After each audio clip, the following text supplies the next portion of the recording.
구덩이에서 끌어올리고 은 20의 그를 이스마엘 사람들에게 팔매 그 상인들이 요셉을 데리고 애굽으로 갔더라. 르우벤이 돌아와 구덩이에 이르러 본즉 거기 요셉이 없는지라 옷을 찢고 아우들에게 되돌아왔어. 이르되 아이가 없도다. 나는 어디로 갈까? 그들이 요셉의 옷을 가져다가 숫 염소를 죽여 그 옷을 피에 적시고 그의 채색 옷을 보내요. 그의 아버지에게로 가지고 가서 이르기를 우리가 이것을 발견하였으니 아버지 아들의 옷인가 보소서 하매 아버지가 그것을 알아보고 이르되 내 아들의 옷이라. 악한 짐승이 그를 잡아먹었도다. 요셉이 분명히 찢겼도다 하고 자기 옷을 찢고 굵은 배로 허리를 묶고 오래도록 그의 아들을 위하여 애통하니 그의 모든 자녀가 위로하되 그가 그 위로를 받지 아니하여 이르되 내가 슬퍼하며 스올로 내려가 아들에게로 가리라 하고 그의 아버지가 그를 위하여 울었더라. 같이 봅니다. 그 미디안 사람들은 그를 애굽에서 바로의 친위 대장 보디발에게 팔았더라. 아멘. 오늘도 수요 예배를 드리는 은송아, 너는 하나님의 보석이다. 변함없이 수요 예배를 드리는 권사님, 하나님의 보석입니다. 보석입니다. 이 모든 것이 주님의 은혜입니다.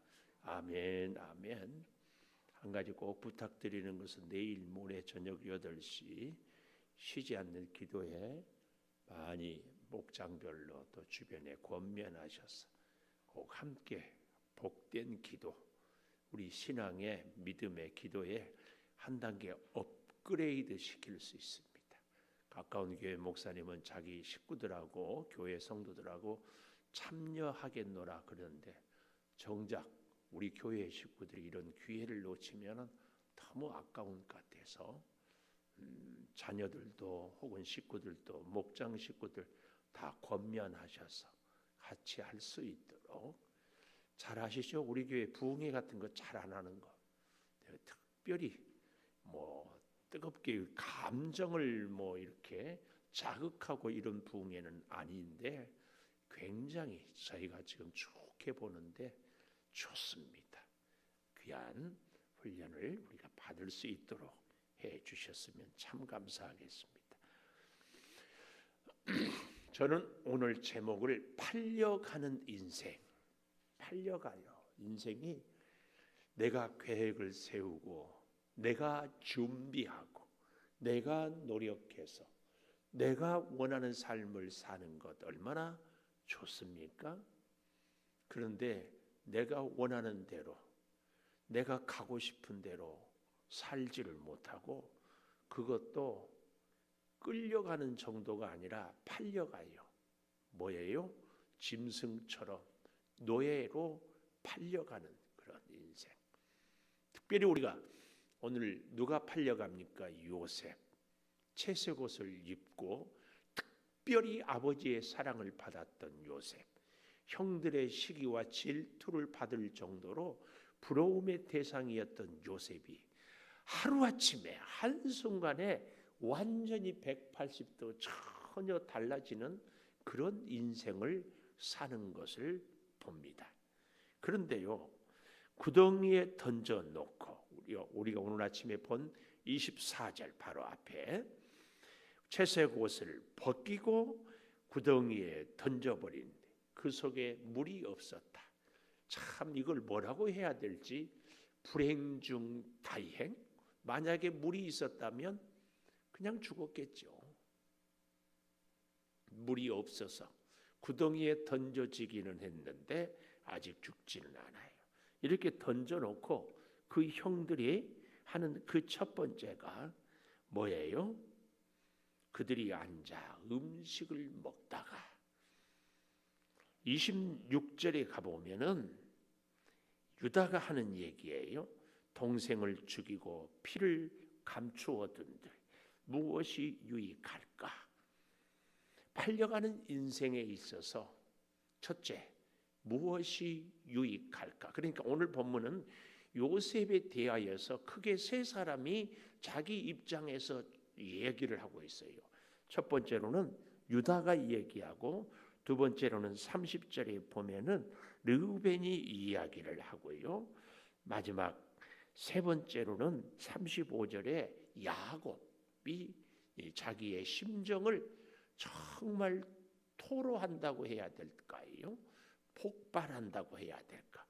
유다와 르우벤과 야곱이 요셉 한 사람을 대상으로 자기들의 심정을 구구절절히 이야기하고 있다.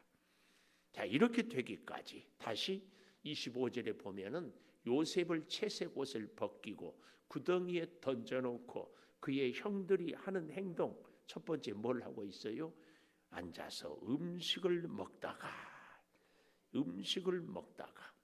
먹는다. 20절에 가보면은 악한 짐승이 그를 잡아먹었다.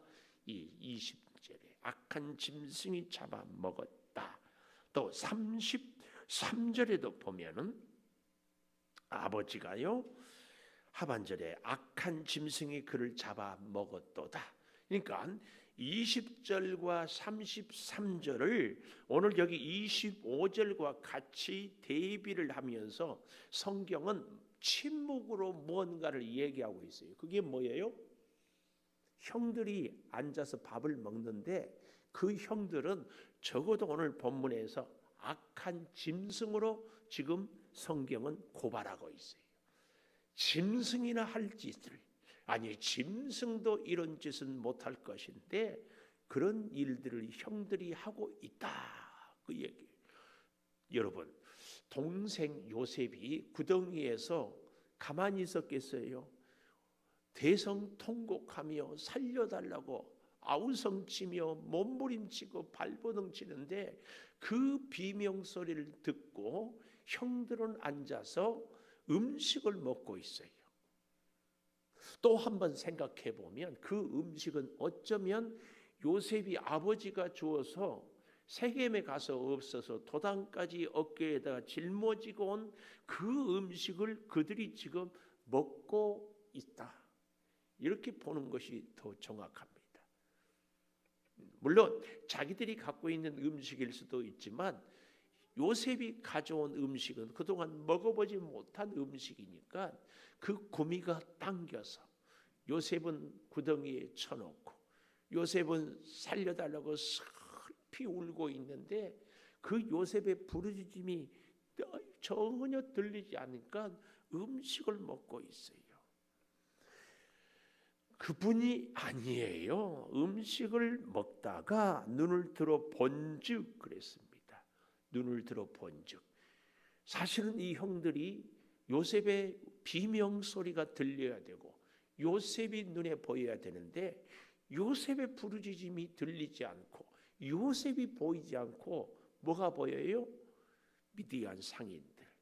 여기 25절에는 이스마엘 사람들이 길르앗에서 오는데 낙타들에게 향품, 유향, 몰약, 당시에 아주 값비싼 것들을 대상이라고 해야 될까요? 큰 이 장사의 꾼의 무리들이 쭉 오는 것이 보였다. 멀리서부터 눈을 들어 본즉 그 얘기는 저 멀찍이서 오는 것을 눈에 띄게 보았다, 그 말이. 가까이 있는 요셉은 보이지 않는데 멀리 있는 이스마엘 사람들, 장사꾼들이 보여요. 왜 그래요? 철저하게 자기 중심적인 사람들. 그들은 애굽으로 내려가는지라. 성경은 그러면서도요, 놀랍게 우리가 물론 요셉이 애굽의 총리가 되었던 것을 알고 있으니까 그렇지만 여기 25절 마지막에 애굽으로 내려갔다. 그리고 28절 마지막에 상인들이 요셉을 데리고 애굽으로 갔더라.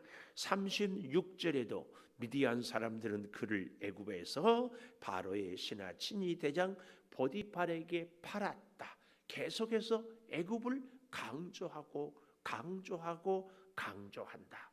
왜냐하면 우리는 이것을 믿음의 눈으로 보면 하나님께서 요셉을 애굽의 총리로 세우기 위해서 이스라엘 백성을 애굽 고센 땅에서 큰 민족을 이루기 위하여서 요셉을 팔려가게 하는데, 이 애굽에서 큰 민족이 될 것을 요셉은 꿈에도 모르고 요셉의 형들은 더더욱 모르고 이스마엘 상인들은 말할 것도 없고 아무도 몰라요.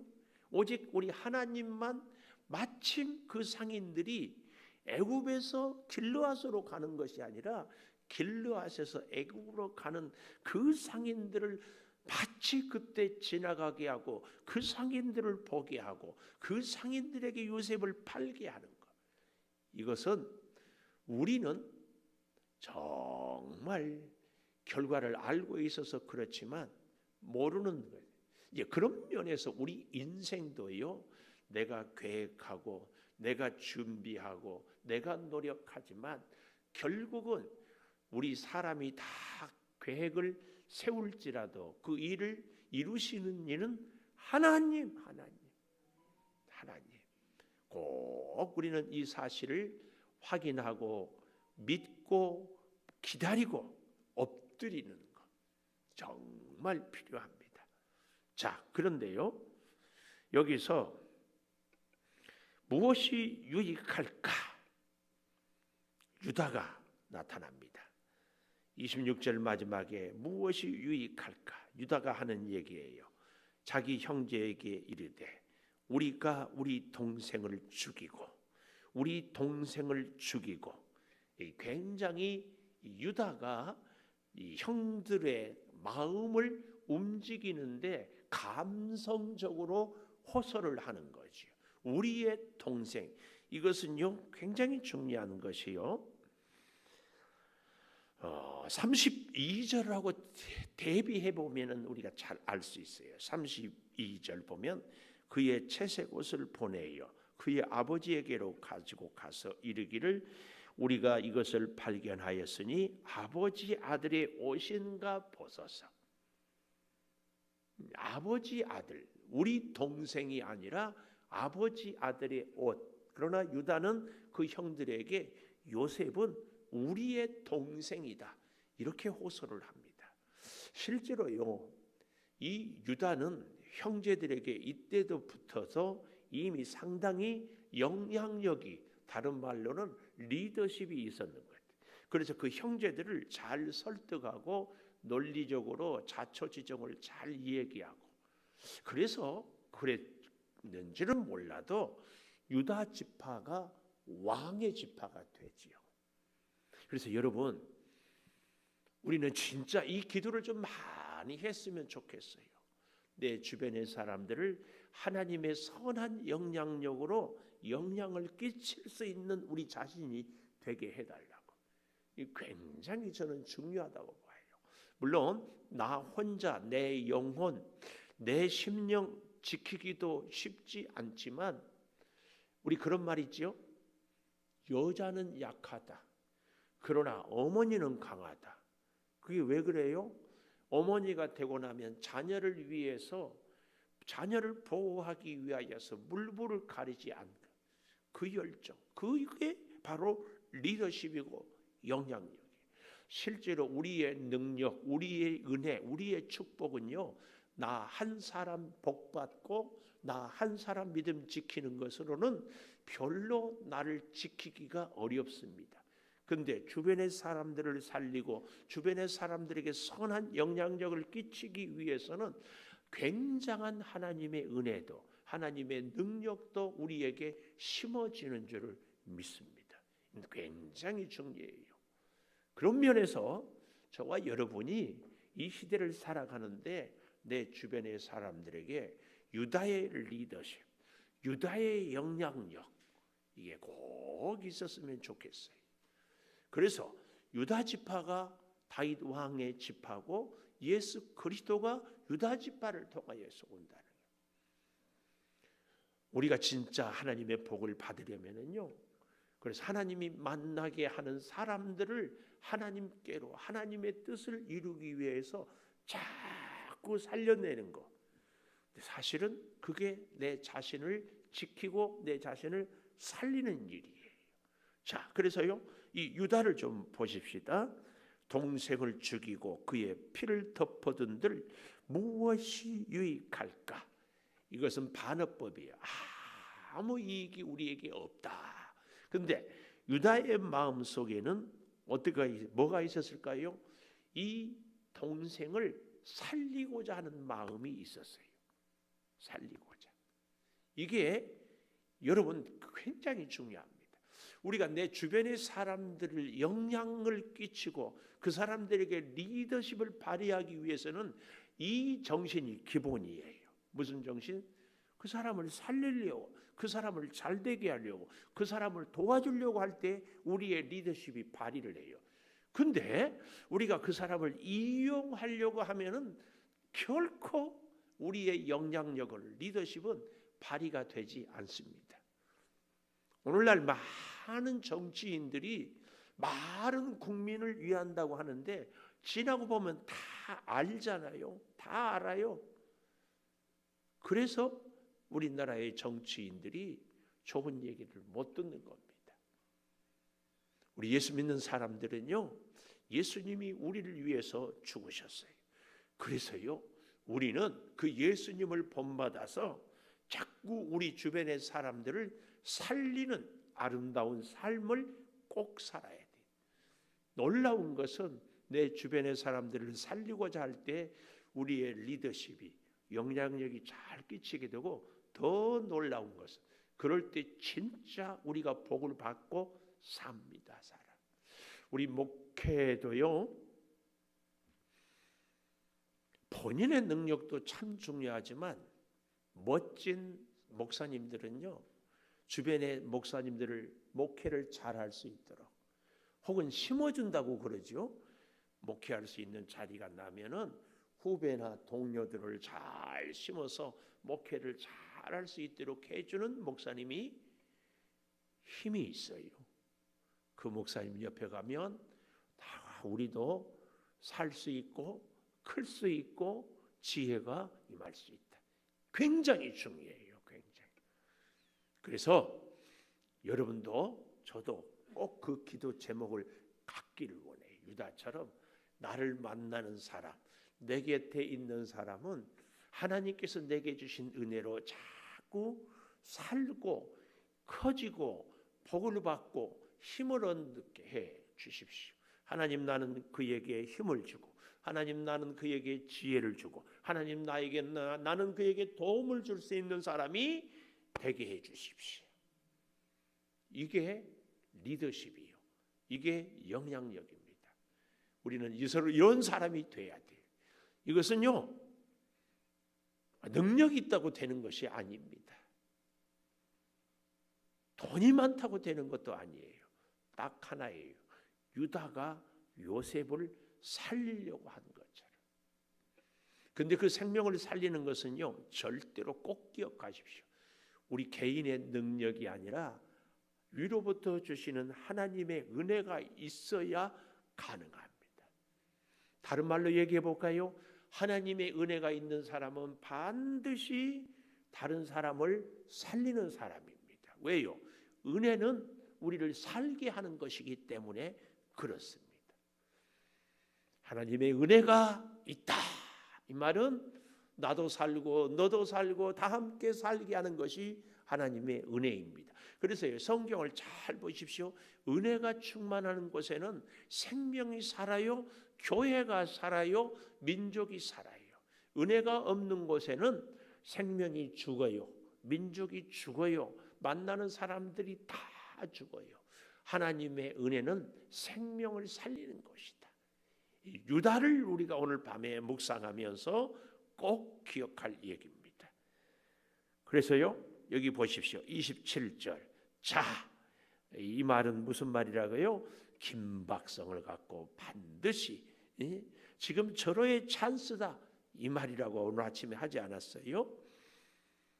20절에 자, 그를 죽여 던지자고 그랬는데 27절에 와서는 유다가 자, 그를 이스마엘 사람에게 팔고 그에게 우리 손을 대지 말자. 우리가 그를 죽이지 말고 우리는 죄를 짓지 말고 그냥 우리는 돈이나 벌자 이렇게 얘기를 하는 것은 지금 형제들이 요셉을 미워하는 분노의 감정이 극도로 올라 있는데 여기다가 정면으로 부딪히면 오히려 더 나머지 형제들의 감정을 상하게 할까 봐 그들을 설득하기 위해서 요셉을 팔자 하는 유다의 지혜, 아니 하나님의 지혜입니다. 하나님의 지혜. 그러면서 그는 우리 동생이요 우리 혈육이다 했더니 그의 형제들이 청종, 이 말은 동의했다, 승낙했다 이 말이에요. 유다가 그러니까 그 형제들의 마음을, 감성을 움직이는 거지요. 뭘로? 그래도 우리 동생이지 않냐, 미우나 고우나 한 피를 나는 우리 동생인데 그렇다고 우리가 죽이면은 우리도 괴롭지 않냐, 그냥 그렇다고 봐줄 수는 없고 또 죽여도 그러니까 방법이 최선이 뭐냐, 팔고 돈이나 벌자.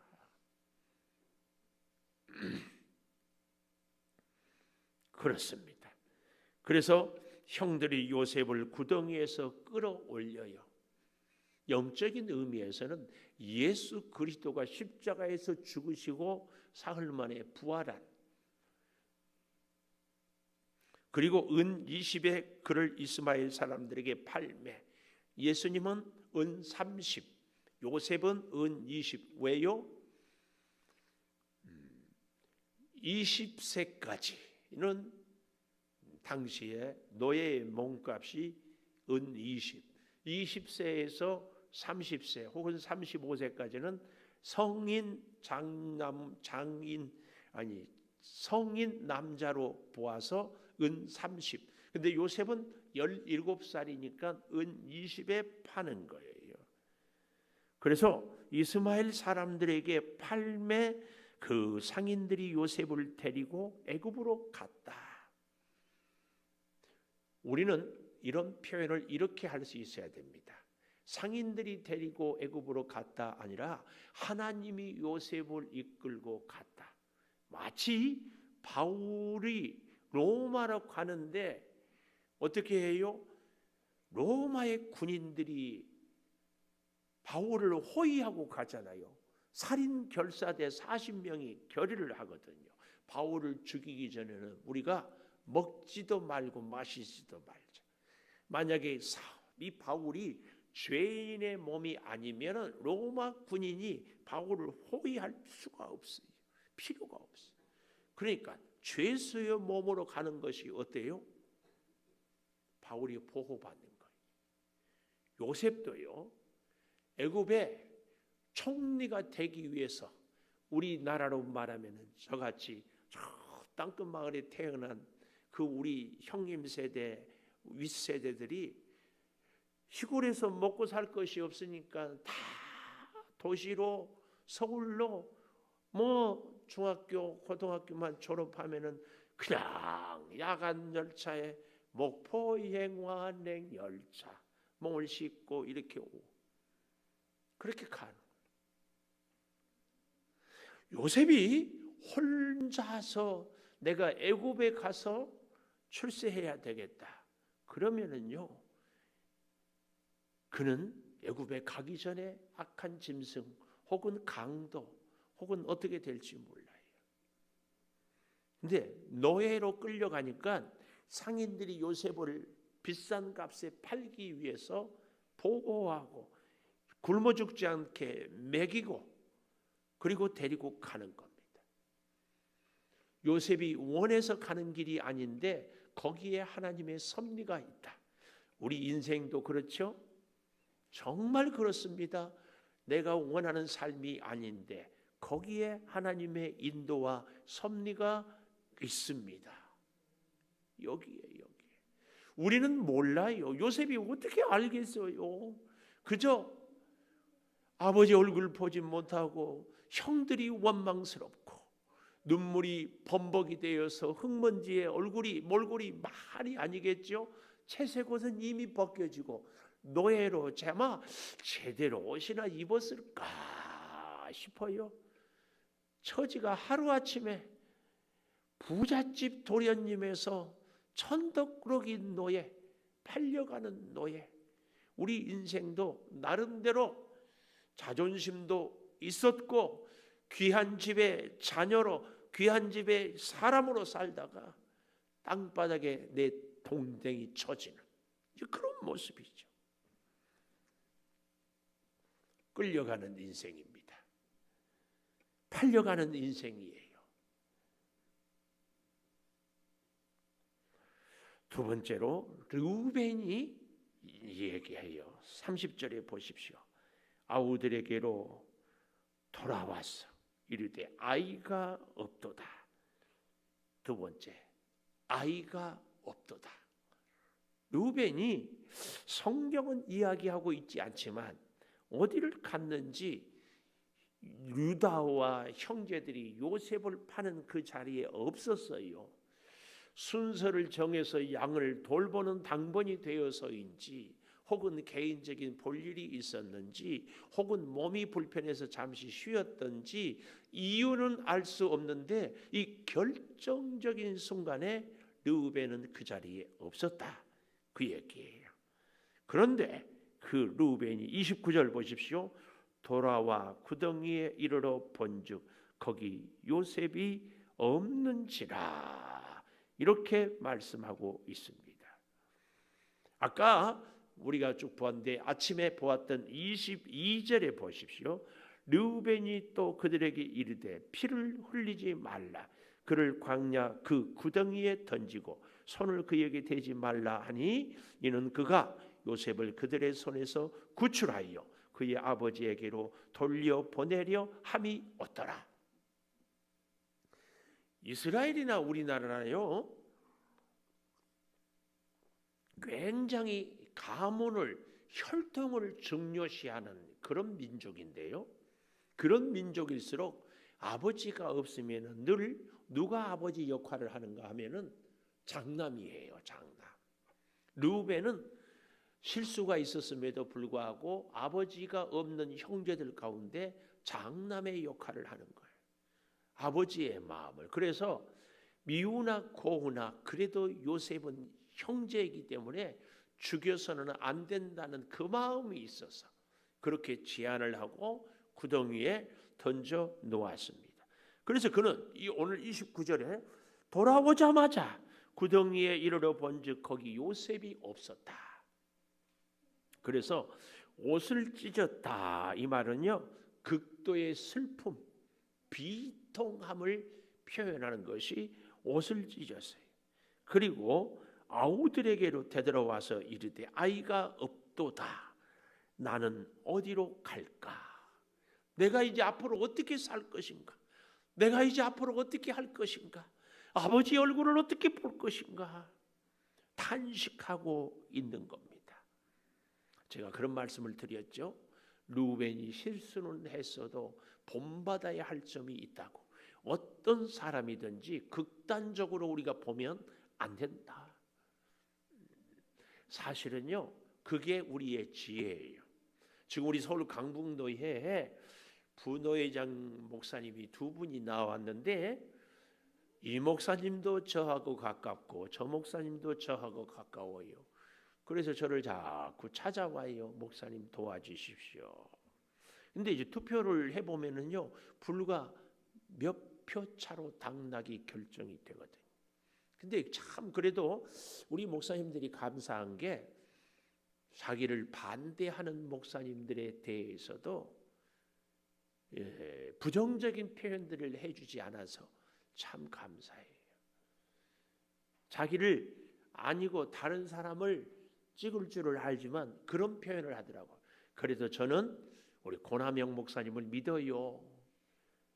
한용수 목사님을 믿습니다. 그렇게 얘기해. 그리고 뒤에 가서 얘기해 보면 그분이 나 안 찍을 줄 알아. 그래도 내가 그렇게 해야, 투표는 투표지만 선거는 선거지만 사람 목사님과 나와의 관계가까지 깨져서는 안 되지 않느냐고 말이야. 야, 내가 참 지혜롭다. 배웠어요. 배워. 우리가 극단적이 돼서는 안 되는 이유가 여기에 있어요. 좀 더 정확하게 얘기할까요? 사람을 살리는 사람은, 하나님의 은혜가 있는 사람은, 하나님의 생명을 공급받은 사람은 절대로 그럴 수가 없습니다. 왜요? 죄 많고 부족하고 허물 많은 나를 주님은 그래도 살리고 용납하고 기다려주는데, 그 사랑을 받은 내가 다른 사람들에 대해서 극단적에서는 되겠느냐? 그렇죠?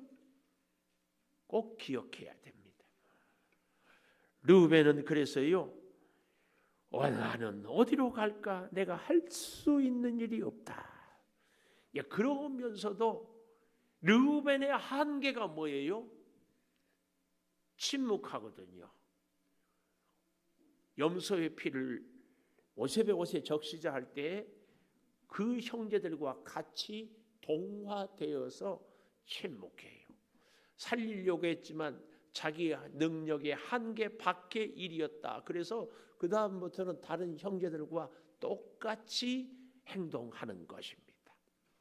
이것이 우리 인간의 연약한 모습이에요. 이미 요셉은 이제 없다. 다른 형제들하고나 잘 지내자. 이거 아니겠습니까? 우리도 이럴 때가 뜻밖의 많습니다. 나는 할 만큼 했다. 그런데도 안 된다. 그러니까 나는 책임이 없다. 이런 생각들. 내가 앞장서지 않아. 그냥 다른 형제들을 하니까 그냥 두고 보는 거지 뭐. 그런 말이 좀 지나치랄까요? 굿이나 보고 떡이나 먹자. 이런 행동들. 르우벤의 모습입니다. 여기에 비해서 야곱은 35절에 보니까 이렇게 기록하고 있어요. 35절 마지막에 그의 아버지가 그를 위하여 울었더라. 이 울었다 이 말은요, 원문에 보니까 울부짖었다, 대성통곡했다 그 말이에요. 그러니까 유다는 우리에게 무슨 도움이 될까? 그냥 팔자. 우리 죄짓집 더 이상 하지 말고. 르우벤은 탄식을 했지만 내가 어떻게 할지 모르겠다. 그렇지만 죄에 동화되어 가는 모습. 야곱은 대성통곡하고 울부짖고 있어요. 근데요, 이 야곱의 모습을 좀 잘 보면은 좋겠어요. 31절부터 그들이 요셉의 옷을 가져다가 순염소를 그 옷에 죽여 그 옷을 피에 적시고 그랬잖아요. 근데 33절에 보면 아버지가 그것을 알아보고 내 아들의 옷이라.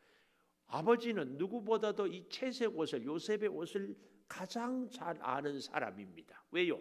아버지가 직접 만들어줬기 때문에. 그래서 알아보고, 이 말은 틀림없는 사실이다. 알아보고 내 아들의 옷이다.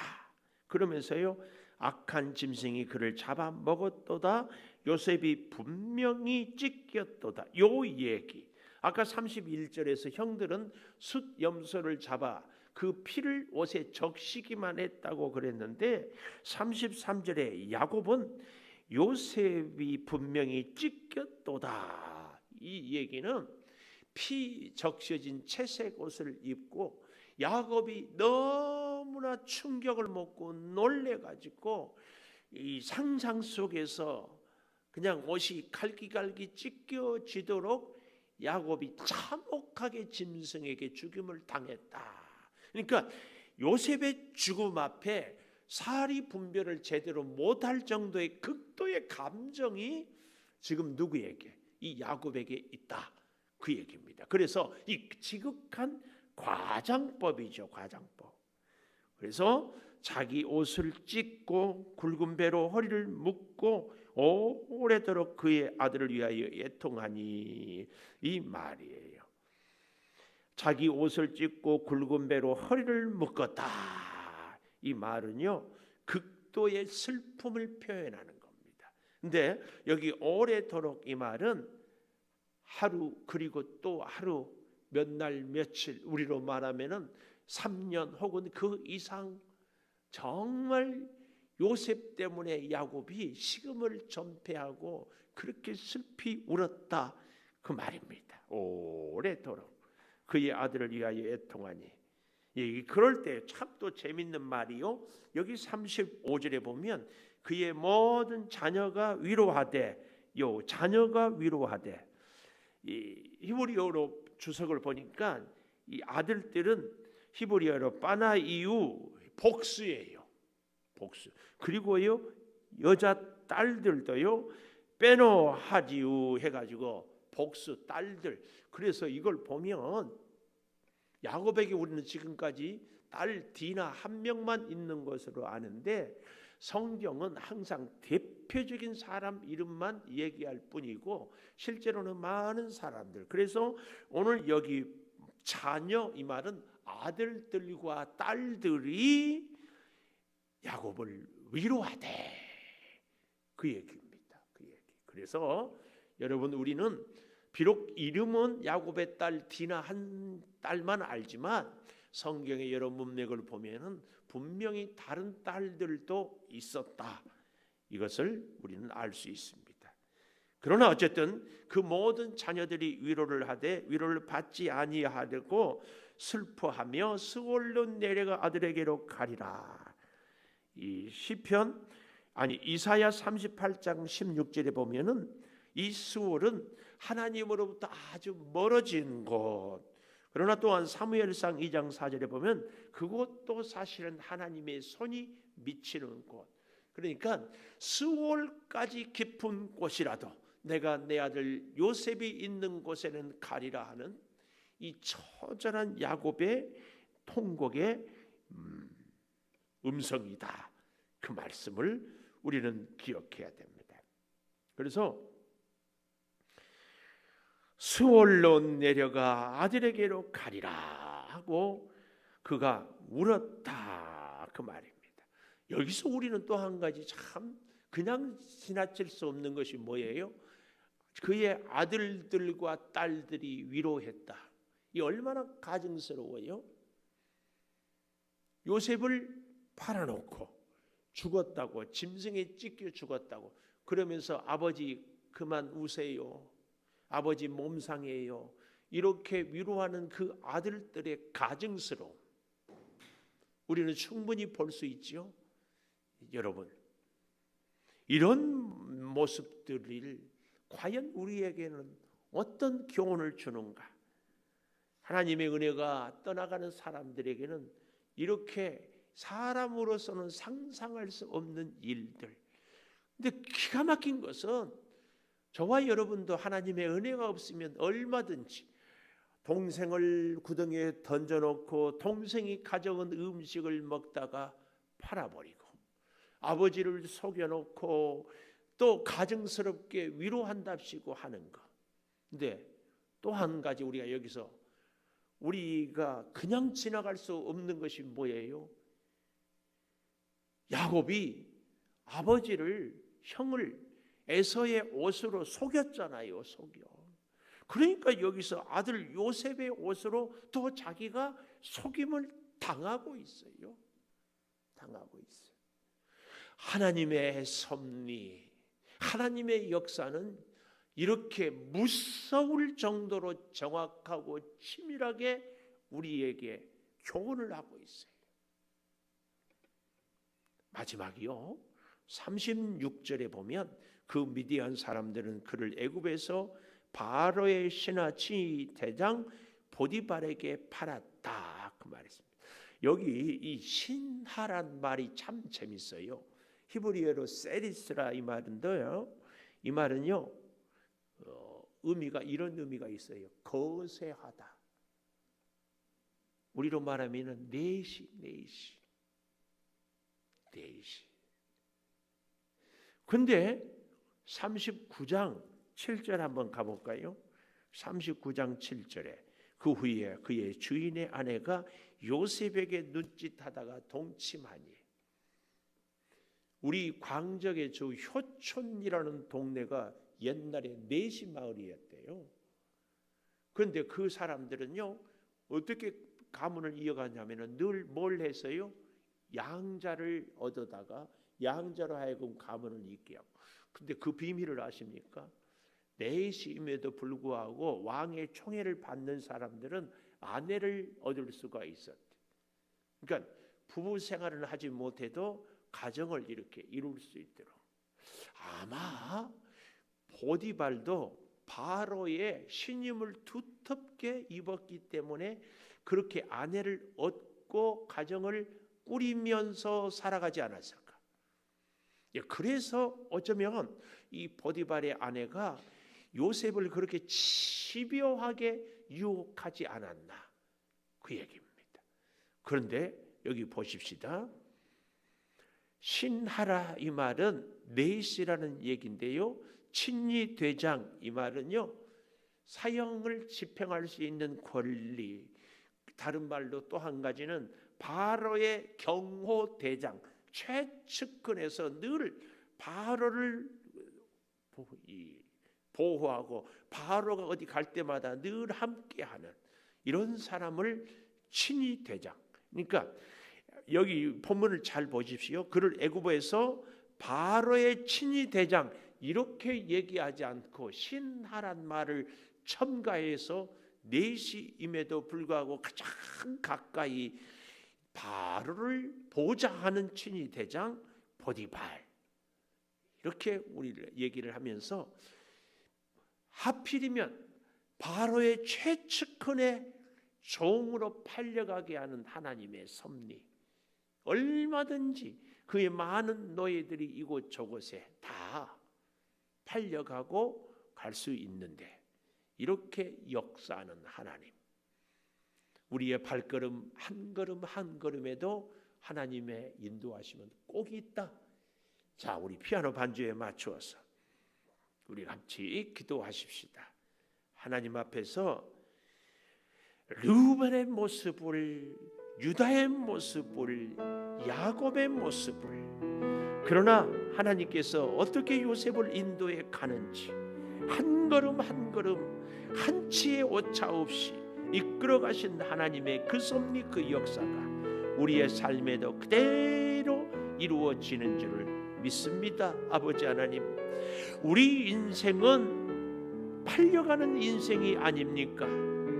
내 꿈에 팔려가고 나에게 필요한 물질에 팔려가고 나와 관계되는 사람들에게 팔려가고 인생의 여러 가지 원하는 소망에 팔려가는 인생이 아닙니까? 주여, 내 인생을 오직 주님의 손에 맡길 수 있게 하여 주시옵소서.